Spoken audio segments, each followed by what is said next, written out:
كلامه المجيد والفرقانه الحميد.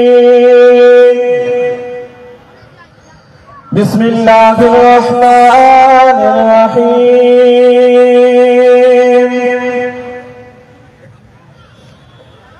وإن تعدوا نعمة الله لا تحصوها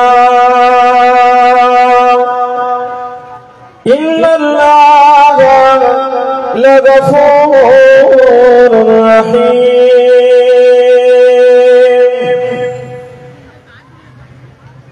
وقال النبي صلى الله عليه وسلم ما جاء بالموت وهو يطلب العلم ليحيي به الإسلام فبينه وبين النبيين درجة واحدة في الجنة أو كما قال النبي عليه السلام. মুআজ্জাজ মুকাররম উলামায়ে কেরাম, বিশেষ করে আজকে এই মজলিসে স্বনামধন্য সভাপতি সাহেব,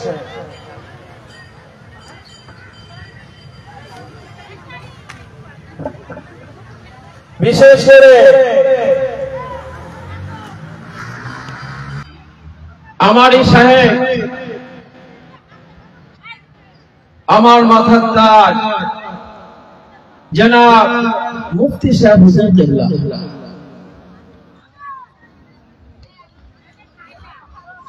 আজকের এই মাহফিলের হিতাকাঙ্ক্ষী দরদি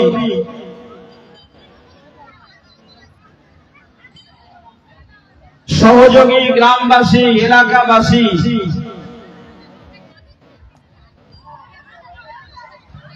সম্মুখে উপস্থিত বিভিন্ন স্তরের সামিঈন ইজাম, পর্দার অন্তরালে অবস্থিত আমার মায়েরা এবং বোনেরা, আল্লাহ পাকের রহমান, আল্লাহ পাক দয়া করেছেন, মেহেরবানি করেছেন, তাই এই মাহফিল প্রতি বছরের ন্যায় এবছরে আল্লাহ পাক কায়েম করিয়ে এই মজলিসে আল্লাহ আমাদিগকে নির্বাচন করে কাউকে কিছু বলবার জন্য, আবার কাউকে কিছু শুনবার জন্য আল্লাহ পাক আমাদিগকে উভয়ের আমল করার একটা সুন্দর ব্যবস্থাপনা করে দিয়েছেন। সেই রব্বে করিমের দরবারে শুকরিয়া আদায় করি, সকলেই প্রাণ উজাড় করে বলি আলহামদুলিল্লাহ। একটু উচ্চ আওয়াজে বলেন আলহামদুলিল্লাহ। পৃথিবীতে সর্বশ্রেষ্ঠ আল্লাহ শুকরিয়া আদায় করার শব্দ হলো আলহামদুলিল্লাহ, সর্বশ্রেষ্ঠ শব্দ। নবী বলেছেন সর্বশ্রেষ্ঠ দোয়া, সর্বশ্রেষ্ঠ দোয়া হলো দোয়ার ভিতরে সেটা হলো আলহামদুলিল্লাহ। সরকারে কায়নাত হাবিবে প্যারা নবী মোহাম্মদ মুস্তাফা আহমদে মুজতবা, প্যারা নাম মুহাম্মদুর রাসূলুল্লাহ সাল্লাল্লাহু আলাইহি ওয়াসাল্লাম, হুজুরের প্রতি অসংখ্য দরুদ ও সালাম সকলে বলি সাল্লাল্লাহু আলাইহি ওয়াসাল্লাম। একটু উচ্চ আওয়াজে বলেন সাল্লাল্লাহু আলাইহি ওয়াসাল্লাম। সন্ধ্যা থেকে নিয়ে অনেক আলোচনা শুনেছি। আমাদের জনাব মুফতি মুসা সরদার সাহেব ভাইজান কিছু বলেছেন, হযরত হাফেজ মাওলানা সালাউদ্দিন ভাইজান কিছু বলেছেন, আমারই পূর্বে আমারই সঙ্গে একই বছরে একই ইয়ারে আমরা ফারেক জামিয়াতে হযরত মুফতি আশরাফ আলী ভাইজান তিনিও কিছু বলেছেন। আমি গুনাহগার কোরআন শরীফের ছোট্ট একটি আয়াত পড়েছি, রাসূলুল্লাহর অগণিত হাদিসের ভিতরে ছোট্ট একটি টুকরা পড়েছি। আল্লাহ পাক কিছু যেন বলিয়ে নেন, বলেন আল্লাহুম্মা আমিন। কোরআন শরীফে মহান আল্লাহ পাক রব্বুল আলামিন বলেছেন, ওয়া ইন তাউদ্দু নি'মাতাল্লাহি লা তুহসুহা, আমাদের দিকেই লক্ষ্য করে আল্লাহ বলছেন, আমি যা তোমাদের নেয়ামত দিয়েছি, আল্লাহর যত অগণিত নেয়ামত আল্লাহ আমাদের দিয়েছে, আল্লাহ বলছেন সেই নেয়ামত যদি তোমরা গুনতে থাকো, কি করতে থাকো? গুনতে থাকো, হিসাব করতে থাকো, লা তুহসুহা, কখনো তোমরা সেটাকে গুনে শেষ করতে পারবে না। জোরে বলবেন না? একটু উচ্চ আওয়াজে বলুন। আপনারা ঝিমিয়ে গেলে আমিও ঝিমিয়ে যাব। আপনারা যদি ঝিমিয়ে যান আমি ঝিমিয়ে যাব। আর আপনারা যদি চাঙ্গা হন, আল্লাহ চাই তো কিছু কথা আল্লাহ বলাবে আর আমাদের উভয়ের কাজে লাগবে। তাহলে আল্লাহ আমাদের অনেক নিয়ামত দিয়েছেন, দিয়েছে না দেয়নি? হ্যাঁ, এই বেঁচে রয়েছি এটাও নিয়ামত বলো, সুস্থ হালাতে রয়েছে নিয়ামত বলো, রুজি পেয়েছি নিয়ামত, বিবি বাচ্চা পেয়েছি নিয়ামত, সুন্দর এই সুন্দর দুনিয়াতে আল্লাহ অনেক নিয়ামত আমাদেরকে দিয়েছে। যদি এক একটা করে গণনা করি, আল্লাহ নিজে বলছেন লা তুহসুহা, কখনো তা গণিয়ে শেষ করতে পারবে না, কখনো গুণে শেষ করতে পারবে না। আচ্ছা, এর ভিতর দিয়েই আমরা একটু হিসাব করে দেখি, আল্লাহ পাক অগণিত নিয়ামত দিয়েছেন, কিন্তু তার ভিতরে শ্রেষ্ঠত্ব নিয়ামত দিয়েছে না দেয়নি? দিয়েছে না? কি নিয়ামত দিল শ্রেষ্ঠত্ব? পৃথিবীর বুকে আল্লাহ পাক পৃথিবীর বুকে অনেক নিয়ামতের ভিতরে শ্রেষ্ঠ নিয়ামত দিয়েছেন। কি নিয়ামত বলেন তো?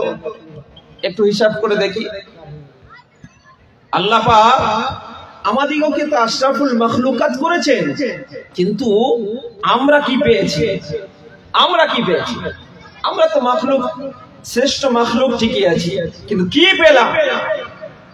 শ্রেষ্ঠ নিয়ামত হিসাবে সর্বপ্রথম আল্লাহর দরবারে শুকরিয়া আদায় করি, এমন একজন প্রভু পেয়েছি, এমন একজন রব পেয়েছি, এমন একজন মালিক পেয়েছি যার কোনো দ্বিতীয় কোনো মিসাল নাই। জোরে বলবেন না?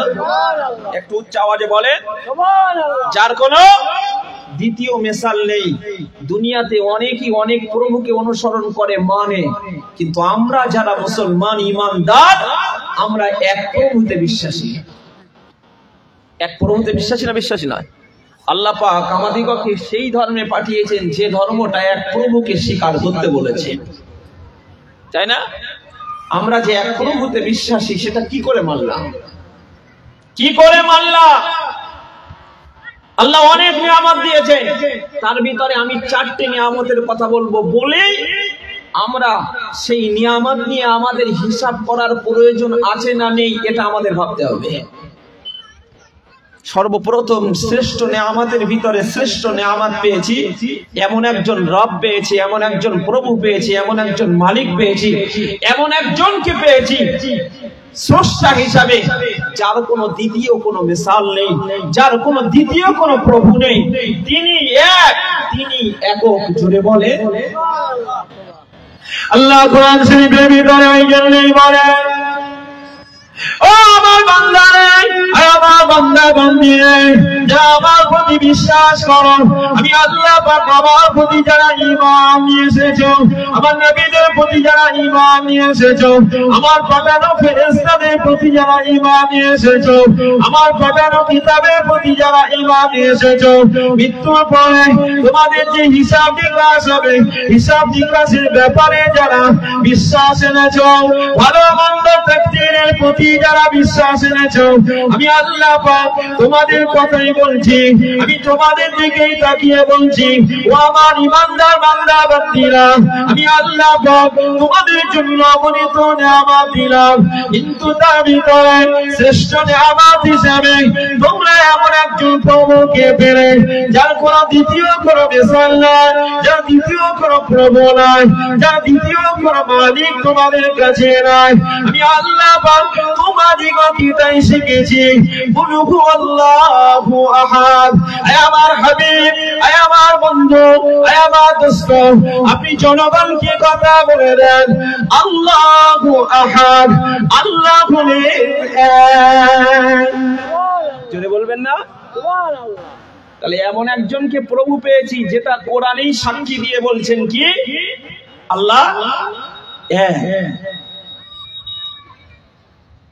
যার কোনো দ্বিতীয় কেউ আছে? কুল হুয়াল্লাহু আহাদ। এমন একজনকে প্রভু পেয়েছি, আল্লাহুস সামাদ। আল্লাহুস সামাদ, এমন একজনকে প্রভু হিসাবে পেয়েছি যে প্রভু কারো মুখাপেক্ষী নয়। জোরে বলবেন না সুবহানাল্লাহ, সুবহানাল্লাহ। যে প্রভু কোন কারো মুখাপেক্ষী নয়, বরং আমরাই তার মুখাপেক্ষী। লাম ইয়ালিদ, এমন একজন প্রভু হিসাবে পেয়েছি, এমন একজন প্রভু হিসাবে পেয়েছি যিনি কাউকে লাম ইয়ালিদ, যিনি কাউকে জন্ম দেননি। জোরে বলবেন না সুবহানাল্লাহ। ওয়া লাম ইউলাদ, আর তানা কেউ জন্ম দেননি। এমন একজন প্রভু হিসাবে পেয়েছি, শুকরিয়া করি আল্লাহর দরবারে। এমন একজন প্রভু হিসাবে পেয়েছি, ওয়া লাম ইয়াকুল লাহু কুফুয়ান আহাদ, তার সমকক্ষ পৃথিবীতে আর দ্বিতীয় কেউ নেই। জোরে বলবেন না সুবহানাল্লাহ, সুবহানাল্লাহ। প্রভু হিসাবে শ্রেষ্ঠ নিয়ামত আল্লাহকে পেয়েছি, এটা আল্লাহর দরবারে আমরা শুকরিয়া আদায় করি। করব না করব না করব না করব না চলেন আল্লাহ আমাদের যে ধর্মে পাঠিয়েছেন আল্লাহর দরবারে শুকরিয়া আদায় করি। যে ধর্মে আমাদিগকে পাঠিয়েছেন সেই ধর্মটাই আল্লাহর নির্বাচিত। জোরে বলবেন না সুবহানাল্লাহ। ইসলাম ছাড়া যত ধর্ম আছে কোনো ব্যক্তির নাই, কোনো ব্যক্তির নামে নামাঙ্কিত। ইসলাম ছাড়া যত ধর্ম আছে প্রত্যেকটা ধর্ম দুনিয়ার কোন মানুষের তৈরি করা, দুনিয়ার কোন মানুষের নামে নামাঙ্কিত। কিন্তু ইসলাম এমন একটা ধর্ম পৃথিবীর বুকে যা কোনো ব্যক্তির নামে নামাঙ্কিত নয়। যদি বলবেন না সুবহানাল্লাহ, যা কোনো ব্যক্তির নামে নামাঙ্কিত নয়, এমনকি কোন প্রভুর নামেও নয়। এটা আল্লাহ মনোনীত, আল্লাহ চয়নকৃত, আল্লাহর পছন্দনীয়। যা কোন দ্বিতীয় কোন ধর্ম এই ধর্মের কোন মিসাল খুঁজে পাওয়া যাবে না। যদি বলে কি করে বললাম,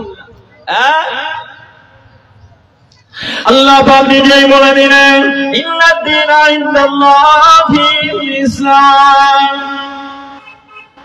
আমার বান্দা বান্দিরা, দুনিয়াতে তোমরা যারা আছো আমি আল্লাহ পাক জানিয়ে দিলাম ধর্ম অনেক থাকতে পারে, ধর্ম অনেক থাকতে পারে, কিন্তু ধর্ম ইসলামকে বাদ দিয়ে যত ধর্ম রয়েছে প্রত্যেকটা ধর্ম কোন ব্যক্তির নামে নামাঙ্কিত, কোন ব্যক্তির নামে পরিচিত।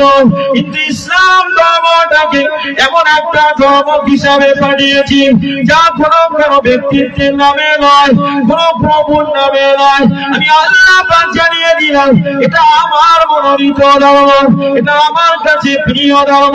আল্লাহ কোরআন শরীফের ব্যাপারে এই জন্যই বলেন ইন্নাদ দীনা ইনদাল্লাহিল ইসলাম। ইসলাম হলো আল্লাহর কাছে প্রিয় ধর্ম, যাতে আমরা জন্মগ্রহণ করেছি, যাতে কি হয়েছি আল্লাহ সেই ধর্মে পাঠিয়েছেন। অন্য ধর্মে পাঠিয়ে এই ধর্মে দীক্ষিত করেছেন তা নয়, আল্লাহ শুকরিয়া আদায় করছে আল্লাহ সেই ধর্মে জন্ম দিয়েছে। তাহলে শ্রেষ্ঠ প্রভু পেলাম, শ্রেষ্ঠ প্রভু পেলাম, আবার শ্রেষ্ঠ ধর্ম পেয়েছি। পেয়েছি না পাইনি? একটু বলেন উচ্চ আওয়াজে। পেয়েছি। চলেন এবার দেখি আল্লাহ সেই ধর্মের ভিতরে শ্রেষ্ঠ ধর্মগ্রন্থ দিয়েছে। জোরে হবে না সবাইকে উচ্চ আওয়াজে, আপনি একটু চুপ করেন, সবার দ্বারাই বলবো, একটু জোরে উচ্চ আওয়াজে বলেন সুবহানাল্লাহ। যা শ্রেষ্ঠ ধর্মগ্রন্থ পেয়েছি। পেয়েছি না পাইনি? যত আল্লাহর পাঠানো কিতাব এসছে, যত আল্লাহর পাঠানো কিতাব এসছে সমস্ত কিতাব সংক্ষিপ্ত আকারে আল্লাহ পাঠিয়েছেন।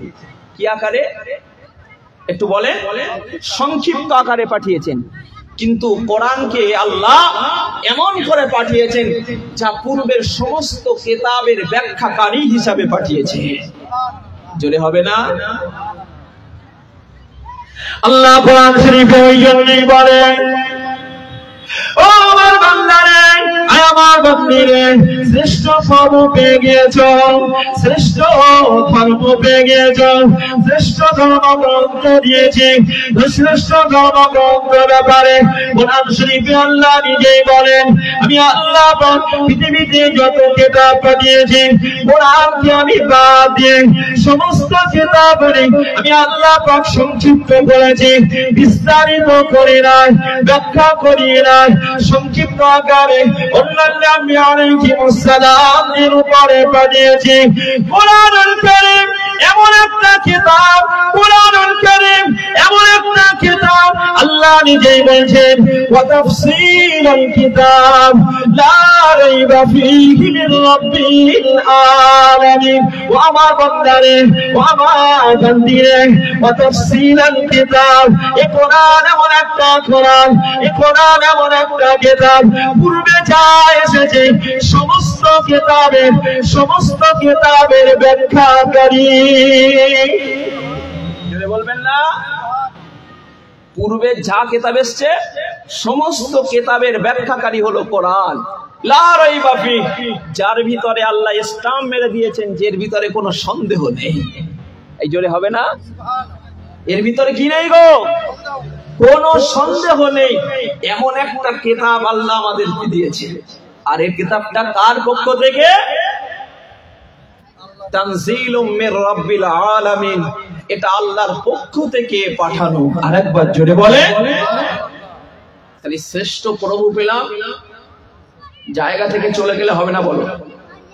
শ্রেষ্ঠ প্রভু পেলাম, শ্রেষ্ঠ ধর্ম পেলাম, শ্রেষ্ঠ ধর্ম গ্রন্থ পেলাম। একটু উচ্চ আওয়াজে বলেন আলহামদুলিল্লাহ। কেউ বাদ যাবেন না, বলেন আলহামদুলিল্লাহ। চলেন আরেকটু দেখি। আবার শ্রেষ্ঠ লিডার পেয়েছি। কি পেয়েছি গো? শ্রেষ্ঠ লিডার পাইনি, শ্রেষ্ঠ নবী পাইনি, শ্রেষ্ঠ নেতা পাইনি, শ্রেষ্ঠ নবী পেয়েছি। শ্রেষ্ঠ নবী কি করে পেলাম? শ্রেষ্ঠ নবী কি করে পেলাম? আল্লাহ পাক আমাদের নবীকে এমন মাকাম দিয়েছেন, এমন মর্যাদা দিয়েছেন, অন্যান্য আম্বিয়া আলাইহিমুস সালামকে আল্লাহ পাক অন্যান্য আম্বিয়া আলাইহিমুস সালাম অপেক্ষা আমাদের নবীর মান মর্যাদাকে আল্লাহ বৃদ্ধি করে দিয়েছেন। এবং আমাদের নবীর দ্বারাই আল্লাহ পাক সমস্ত নবীদের দরওয়াজাটা আল্লাহ বন্ধ করে দিয়েছেন। আর নবী হবে না, আর নবী হবে না। কি করে বললাম? আমাদের নবী শ্রেষ্ঠ নবী, আমাদের নবী শ্রেষ্ঠ নেতা, আমাদের নেতা হলো শ্রেষ্ঠ নেতা। কি করে বললাম? আল্লাহ পাক কোরআন শরীফে অন্যান্য নবীদের নাম রয়েছে। আল্লাহ পাক অন্যান্য নবী আলাইহিমুস সালাম দিগকে যখন ডেকেছেন আল্লাহ এভাবে ডেকেছেন, ইয়া আদম নাম ধরে ডেকেছেন, ইয়া ইব্রাহিম আল্লাহ ইয়া ইব্রাহিম, হে ইব্রাহিম নাম ধরে ডেকেছেন, ইয়া ইদ্রিস নাম ধরে ডেকেছেন, ইয়া লূত নাম ধরে ডেকেছেন, জাকারিয়া আল্লাহ নাম ধরে ডেকেছেন, ইয়াহইয়া আল্লাহ নাম ধরে রেখেছেন, মুসা আল্লাহ নাম ধরে রেখেছেন, ঈসা আল্লাহ নাম ধরে রেখেছেন, হারুন আল্লাহ পাক নাম ধরে রেখেছেন। আমাদের নবীর ব্যাপারে আল্লাহ পাক কোনো নাম ধরেন না। আমাদের নবীর ব্যাপারে আল্লাহ কোরআন শরীফের ভিতরে বলেন, ইয়া আইয়ুহার রাসূল। আমাদের নবীর ব্যাপারে আল্লাহ পাক বলেন, ইয়া আইয়ুহান নবী। আমাদের নবীর ব্যাপারে কখন আল্লাহ পাক বলেছেন তওবা। আমাদের নবীর ব্যাপারে কখন আল্লাহ পাক বলেছেন, ইয়া আইয়ুহাল মুযাম্মিল। আমাদের নবীর ব্যাপারে কখন আল্লাহ পাক বলেছেন, ইয়া আইয়ুহাল মুদ্দাসসির। কখন আমাদের নবীকে আল্লাহ পাক যখনই নাম ধরেছেন, আল্লাহ শুধু নাম ধরেন না, আল্লাহ শুধু নাম ধরেন না, আমাদের নবীকে আল্লাহ পাক যখনই মুহাম্মদ বলেছেন তো মুহাম্মাদুর রাসূলুল্লাহ বলে দিয়েছে। জোরে বলবেন না? আমাদের নবীকে আল্লাহ পাক যখন নাম ধরেছেন, মুহাম্মদ বলেছেন তো ইল্লাহ রাসূল বলেছেন, মুহাম্মদ বলেছেন আবা আহাদিম মিন রিজালিকুম ওয়ালাকিন রাসূলুল্লাহ বলে দিয়েছে। তাহলে এই জায়গায় দাঁড়িয়ে কটা শ্রেষ্ঠ জিনিস পেলাম?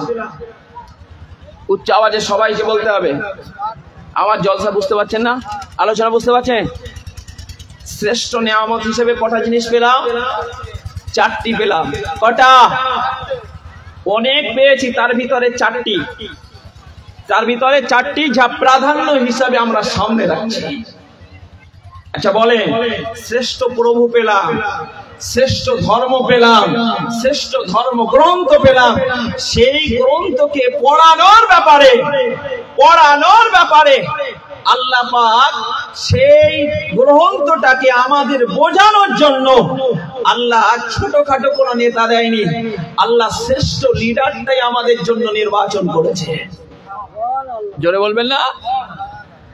আল্লাহ আমাদের নবীর ব্যাপারে, আমাদের নবীকে আল্লাহ পাক শ্রেষ্ঠ করেছেন ঈমানদারদের জন্য। আল্লাহ কোরআনে বলেন, লাকাদ মান্নাল্লাহু আলাল মুমিনিন ইয বা'আসা ফীহিম রাসূলান মিন আনফুসিহিম ইয়াতলু আলাইহিম আয়াতিহি ওয়া ইউযাক্কিহিম ওয়া ইউআল্লিমুহুমুল কিতাবা ওয়াল হিকমা ওয়া ইন কানু মিন ক্বাবলু লাফী দালালিন মুবিন। আল্লাহ পাক বলেন, লাকাদ মান্নাল্লাহু আলাল মুমিনিন, আমি মুমিনদের উপরে অনুগ্রহ করেছি। এই মুমিনদের উপরে আল্লাহ নিয়ামত দিয়েছে না দেয়নি? মুমিনদের উপরে আল্লাহ দয়া করেছে না করেনি? করেছে। কেন?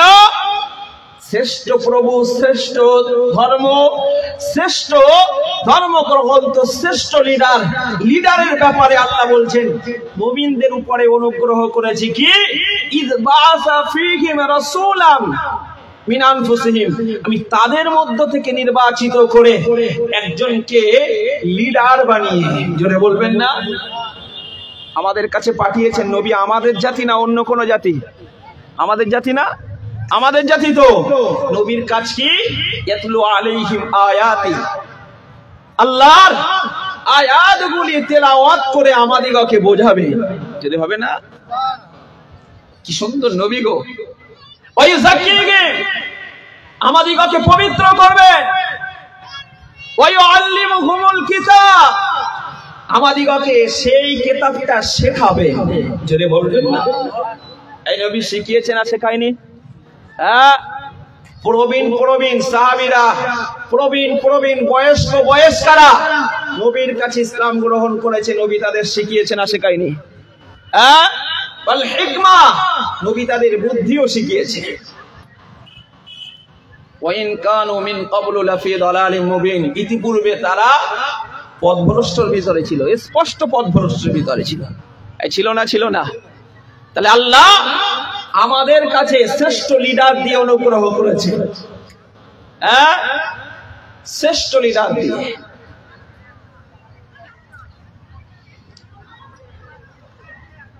এই নবীদের কাজ কি বলেন তো? নবীদের কাজ হলো শেখানো। কি কাজ? শেখানো। নবীরা এসছে, আল্লাহ নিজেই বলেছেন ওয়ালাকিন কুনু রাব্বানিয়িন। আল্লাহ কি সুন্দর করে বলছেন, নবীরা তো এটা বলবে। নবীরা কি বলবে? রাব্বানিয়িন, কুনু রাব্বানিয়িন, তোমরা আল্লাহ ওয়ালা হয়ে যাও। চলে হবে না? তোমরা কি হও? আল্লাহ ওয়ালা হয়ে যাও। আরে আল্লাহ ওয়ালা হতে গেলে ইসলাম সম্পর্কে জানা লাগবে না লাগবে না? আল্লাহ সম্পর্কে জানা লাগবে না লাগবে না? রাসূল সম্পর্কে জানা লাগবে না লাগবে না? ধর্মগ্রন্থ সম্পর্কে জানা লাগবে না লাগবে না? ধর্ম সম্পর্কে জানা লাগবে না লাগবে না? যে 4টি নিয়ামতের কথা বলেছি, নবীদের কাজ কোন রাব্বানিয়িন, তারা তো বলবে তোমরা আল্লাহ ওয়ালা হয়ে যাও। আল্লাহ ওয়ালা হতে গেলে ধর্মকেও চিনতে হবে, আল্লাহ ওয়ালা হতে গেলে প্রভুকে চিনতে হবে, আল্লাহ ওয়ালা হতে গেলে লিডারকেও চিনতে হবে তথা নবীকে চিনতে হবে, আল্লাহ ওয়ালা হতে গেলে ধর্মগ্রন্থটাকেও চিনতে হবে। হবে না? হবে না? হ্যাঁ, কেন? আল্লাহ কোরআনে বলছে নবীরা আল্লাহ ওয়ালা হতে বলবে কেন? বিমা কুনতুম তুআল্লিমুনাল কিতাব, এই কারণে তোমাদিগকে আল্লাহওয়ালা হতে বলছে এই কারণেই, যাতে করে তোমরা আল্লাহর পাঠানো কিতাবটাকে শিক্ষা গ্রহণ করো। সেটা হবে না? তাহলে আল্লাহওয়ালা হতে গেলে আল্লাহওয়ালা হতে বলেছে, কারণ যাতে করে তোমরা কি করো, তোমরা আল্লাহর পাঠানো কিতাবটাকে শেখো। অবিমা কুনতুম তাদরুসুন, এবং তোমরা শিখে অন্যদেরকে যাতে করে শেখাতে পারো। আর একটু জেগে হবে না? তাহলে শ্রেষ্ঠ 4টি জিনিস পেলাম। আবার সেই 4টি জিনিস পাওয়ার পর শেষে দেখলাম কি, শ্রেষ্ঠ লিডার তথা নেতা পাঠিয়েছেন আমাদের জন্য। আর তানার বক্তব্য কি, তোমরা আল্লাহওয়ালা হয়ে যাও। তানার বক্তব্য আল্লাহওয়ালা হওয়ার এই কারণেই বলছি, আল্লাহওয়ালা এই কারণেই হতে বলছি, কারণটা হলো যাতে তোমরা তোমাদের ধর্মগ্রন্থটাকে শিখতে পারো। অর্থাৎ ধর্মগ্রন্থ শেখা মানেই আল্লাহকে চেনা, আল্লাহ সম্পর্কে জানা, এবং আল্লাহ পাঠানো সেই শ্রেষ্ঠ ধর্ম সম্পর্কে জানা, আল্লাহর পাঠানো সেই শ্রেষ্ঠ রসুল সম্পর্কে জানা। আল্লাহর পাঠানো এই যে এতগুলি কিতাব, ধর্ম, আল্লাহর পাঠানো, আল্লাহ শ্রেষ্ঠ সর্বদিক দিয়ে যে নিয়ামতের 4টি কথা বলেছি, এই জায়গায় দাঁড়িয়ে নবীদের আল্লাহওয়ালা হতে বলার কারণ হলো যাতে করে তোমরা শেখো এবং অন্যদের শেখাতে পারো। আজকে সব আমরা পারি, সব পারি, আল্লাহ সম্পর্কে আল্লাহকে এখনো চিনতে শিখিনি। আমি ভুল বলছি নাকি? যদি আপনাদের প্রশ্ন করা হয় আল্লাহ কে, আল্লাহ কে, এই প্রশ্নের জবাব কে দিবেন? যদি গড়িয়ে বলা হয় রাসূল কে, কি জবাব দেবেন? অধিকাংশ মানুষ পারবে। যদি বলা হয় ধর্মগ্রন্থটা কি, তোমার ধর্মটা কি, 4টি জিনিস প্রশ্ন করলে অধিকাংশ মানুষ বলতে পারবে না। আর নবী কি বলেছেন? আল্লাহওয়ালা হও যাতে তোমরা কি করো, বিমা কুনতুম তুআল্লিমুনাল কিতাব, তোমাদের কাছে পাঠানো আল্লাহর সেই কিতাবটাকে তোমরা পড়তে পারো, শিখতে পারো, অন্যকেও শেখাতে পারো। আজকের এই 4টি জিনিসের উপরে প্রশ্ন করলে উত্তর খুঁজে পাবো হয়তো খুব 100-র ভিতরে হয়তো 5 থেকে 6টা, বাকি বলতে পারবে না, বাকি বলা খুব কঠিন।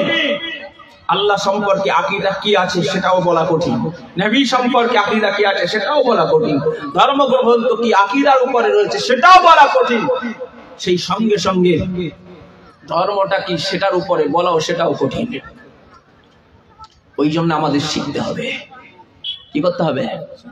আমাদের শিখতে হবে। আল্লাহ পাক এই জন্যই বলেন, ইয়ারফাউল্লাহু আল্লাযীনা আমানু মিনকুম ওয়াল্লাযীনা উতুল ইলমা দারাজাত।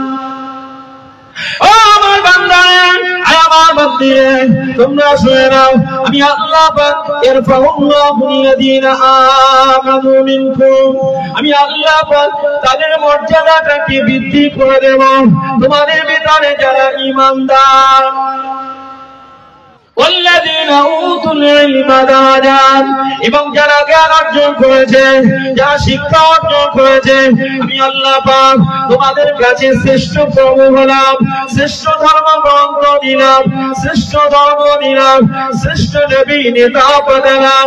এই জায়গায় দাঁড়িয়ে এই 4টি জিনিসের উপরে যে ব্যক্তি জ্ঞান অর্জন করবে না, যে ব্যক্তি জ্ঞান অর্জন করবে না, দুনিয়াতে সে সফলতার যে মাকামে পৌঁছাতে পারবে না।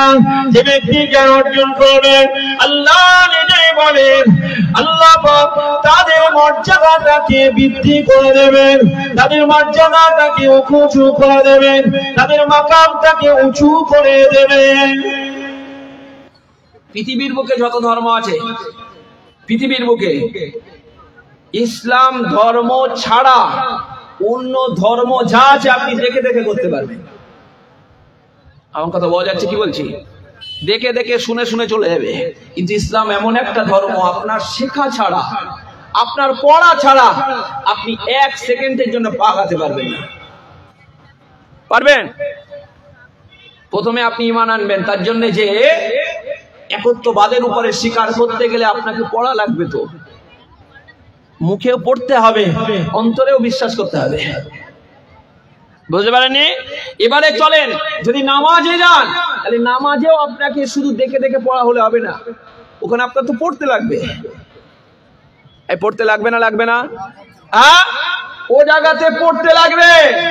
কেরাত পড়া ফরজ, সূরা ফাতিহা পড়া ওয়াজিব, তাহলে আপনাকে পড়া লাগবে। তো ফাতিহা যদি না পড়েন সজদা দিতে হবে। হ্যাঁ, আর কেরাত যদি না পড়ে তাহলে নামাজই ফাসেদ হয়ে যাবে, বাতিল হয়ে যাবে। ও জায়গায় পড়া লাগছে। ইসলাম এমন একটা ধর্ম যে আপনাকে পড়তে হবে, দেখে দেখে কোন রকম চলবে না। চলে তারপরে যদি আপনি রোজাও রাখেন তাহলে রোজা কিভাবে করতে হয় সে ব্যাপারে আপনাকে পড়া লাগবে। পড়া লাগবে না? লাগবে না? শুধু সারাদিন শুকিয়ে থাকার নাম রোজা? হ্যাঁ, রোজা রাখবেন, এদিকে লোকেরা জমির আল ছেড়বে। হ্যাঁ, রোজা রাখবেন, গালাগালি হবে। রোজা রাখবেন, আব্বা মাকে খাওয়া না দিয়ে সারাদিন ধরে গালাগালি করবে। তার মানে রোজা রাখতে গেলে রোজার মাসলাও আছে, আছে না? না, সারাদিন শুকিয়ে থাকার নাম রোজা নয়। কি করবেন? যাকাত দেবেন, কত হিসাব করে, সেখানেও তো আপনার পড়া লাগবে। লাগবে না? লাগবে না? ওখানেও তো পড়া লাগবে। তাহলে ও জায়গাতেও পড়া লাগছে। হজ করতে যাবেন, হ্যাঁ, হজের জন্য পড়া লাগে না? খালি শুধু দৌড়ানো, ঘোড়া, এগুলি হলে হয়ে যাবে? ও সম্পর্কেও তো জানা লাগবে। তাহলে ইসলাম পড়া ছাড়া বিন্দু পরিমাণ পা আগাতে পারবেন না। ওই জন্যে এই যে 4টে নিয়ামত বলেছি, শ্রেষ্ঠ প্রভু, শ্রেষ্ঠ ধর্মগ্রন্থ, শ্রেষ্ঠ ধর্ম, শ্রেষ্ঠ নেতা নবী, তার সঙ্গে আর একটা যদি একটু জুড়ে দিই, শ্রেষ্ঠ আল্লাহ পাক আমাদের জন্য শিক্ষা নামীয় এই জ্ঞান নিয়ামত এটা দান করেছে। জোরে বলেন, আরে শ্রেষ্ঠ জ্ঞান। আরে মানুষ ছাড়া আল্লাহ কাকে দিয়েছে? বাড়ির হাঁস মুরগি ছাগল গরুদের পিঠে ব্যাগ বাঁধিয়ে দিয়ে আর স্কুলের বইগুলো দিয়ে বলবেন যাই স্কুলে যাও, যাবে? যাবে? ও তো যাবে না। শিক্ষা নামীয় জ্ঞানটাও আমাদের জন্য একটা বড় নেয়ামত। নেয়ামতটা যদি না থাকতো ব্যবসা করতেন কি করে? না থাকলে আপনি চাষবাস করে তার হিসাব নিকাশ করবেন কি করে? না থাকলে জমি জায়গার হিসাব করবেন কি করে? এটাও একটা বিরাট বড় আল্লাহ নেয়ামত দিয়েছেন, শিখতে হবে। তবে হ্যাঁ, সর্ব জায়গায় সর্বকিছু শেখেন। দিনের ব্যাপারে, দিনের জ্ঞান অর্জন করার ব্যাপারে, অন্য কোন শিক্ষার ব্যাপারে ফজিলাতের কথা বর্ণনা হয়নি। ও দুনিয়াতে কাজে লাগবে, কিন্তু আখিরাতের ব্যাপারে যারা শরিয়াতের জ্ঞান অর্জন করে তাদের ব্যাপারে ফজিলাতের বর্ণনা হয়েছে। জোরে বলবেন না? কি হলো গো? ফজিলত বর্ণনা হয়েছে। কি করে হলো? আল্লাহ নবী বলেন, তাদারুসুল ইলমি সাআতাম মিনাল লাইল খায়রুম মিন ইহইয়াইহা। নবী আবার জানালেন, আমার উম্মতি ভিতরে আমি নবী তোমাদেরকে জানিয়ে দিলাম, ও আমার উম্মতিরা শুনে নাও, জেনে নাও, আমি নবী তোমাদের জানিয়ে দিলাম, দ্বীনের জ্ঞান অর্জন করা এমন একটা সওয়াবের কাজ। দ্বীনের জ্ঞান অর্জন করলে পরে আল্লাহ পাক তার জন্য কত নিয়ামত রেখেছেন। নবী আবার বললেন, তাদারুসুল ইলমি সাআতাম মিনাল লাইল। আল্লাহ নবী বলেন, রাতের বেলাতে 1 ঘন্টা যদি দ্বীনের জ্ঞান চর্চা করে, 1 ঘন্টা যদি দ্বীনের জ্ঞান চর্চা করে, সারা রাত ধরে নফল ইবাদত করা থেকে আল্লাহ পাক ওই ব্যক্তির আমলনামাতে সওয়াব লিখবেন বেশি। যদি বলবেন না, হ্যাঁ, সারা রাত নফল নামাজ পড়বেন, সারা রাত নফল নামাজ পড়ার যে সওয়াব হবে, রাত্রে বেলা ওই নফল নামাজ পড়া অপেক্ষা, ওটাকে আমি খারাপ বলছি না, বলো, নবী বলে গেছেন সারা রাত ধরে নফল নামাজ পড়া, তার মানে না জ্ঞান অর্জন করে, না শিখে সারা রাত ধরে সেজদা দেওয়া, ও সেজদা অপেক্ষা গো 1 ঘন্টা জ্ঞান চর্চা করলে আল্লাহ পাক তার আমল নামাতে বেশি সওয়াব লিখে দেবেন। জোরে বলবেন না? কেন দেবেন? কেন দেবেন? আরে এ যে শিখছে তো জেনে বুঝে পরে পড়বে, এ জেনে বুঝে পরে করবে।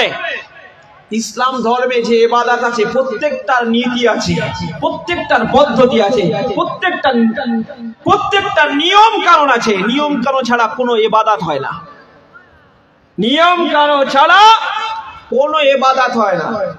আমার কথা বুঝে আসছে কি বললাম? তাহলে এর পদ্ধতি আছে, আছে না নেই? হ্যাঁ, আল্লাহ নবী মদিনার মসজিদে নববী শরীফে গেলেন। মদিনার মসজিদে নববী শরীফে আল্লাহ নবী ঢুকলেন। নবী আমার ঢোকার সঙ্গে সঙ্গে 2টি মজলিস দেখলেন। হাদিস শরীফের ভিতরে এই ভাষাটা এসেছে,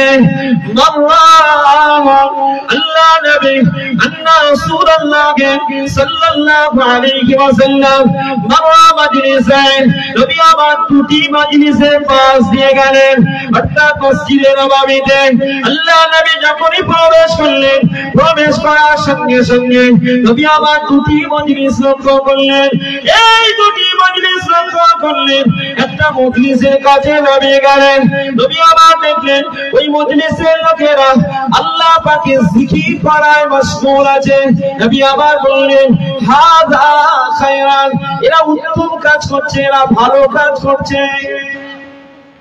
কি বললেন? কটা মজলিস? কটা মজলিস একটু বলেন? 2টো মজলিস। একটা মজলিস নবী খেয়াল করলেন কি, যে একটা মজলিসে ইয়াদউনা ইলাল্লাহ, তারা আল্লাহকে ডাকছে। তারা কি করছে? আল্লাহকে ডাকছে, অর্থাৎ তারা জিকিরে মাশগুল। নবী বললেন এটা ভালো কাজ। নবী কি বললেন? এটা ভালো কাজ। আল্লাহ নবী আরেকটা মজলিসে গেলেন। নবী ওই মজলিসে যাওয়ার সঙ্গে সঙ্গে নবী দেখতে পেলেন ইয়াতাদারুসুনা বাইনাহুম, তারা একে অপরের মাঝে শিক্ষা আদান প্রদান করছে। আল্লাহ নবী এই মজলিসের দিকে তাকিয়ে বললেন, ও আমার সাহাবীরা, আমি নবী তোমাদিগকে বলছি, আমি নবী তোমাদিগকে বলছি, ওই মজলিস